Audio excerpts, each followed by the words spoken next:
Hey guys, it's me, Lisa Fazio, Fit Perez Registered Dietitian. Great to see you guys again. Today I'm talking about sodium. So it's really important to cut down on your sodium for many reasons. Number one, of course, it's going to retain water and make you feel bloated. You may not be able to fit into those skinny jeans of yours.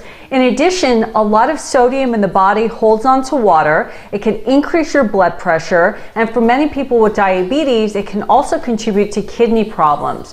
So I'm going to talk today about your limits, your guidelines, and how to have a healthy diet that's tasty and flavorful without all the salt. So let's get down to the basics and talk about how many milligrams per day. So when you're looking at food labels, the bottom line is that for the healthy American diet, you can have 2,300 milligrams of sodium per day. So this is equivalent to about a teaspoon of salt. And as an exercise, it'd be good to get a measuring spoon out and measure a teaspoon of salt. Now, your foods are going to have sodium, so when you're looking at labels, try to keep it on the lower end, and I'll give you some guidelines. For people with diabetes and high blood pressure and kidney problems, actually their limit is going to be around 1,500 milligrams of sodium a day, so there's not even room for a salt shaker.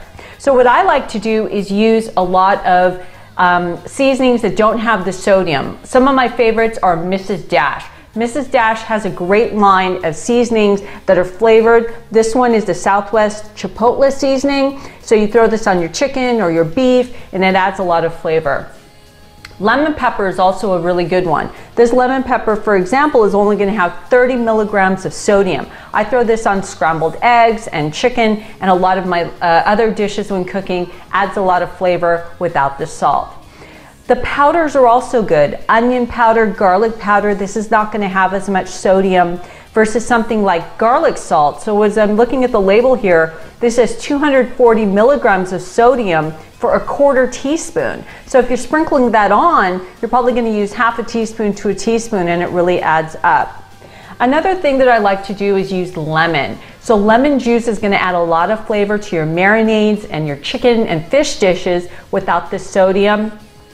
And when you're looking at frozen meals, I like the healthy choices, the lean cuisines, the lighter diet ones. This one's going to have, let's see here, about 540 milligrams of sodium. Try to choose those that are 500 to 600 milligrams of sodium per day on the label, and those are going to be better choices for you.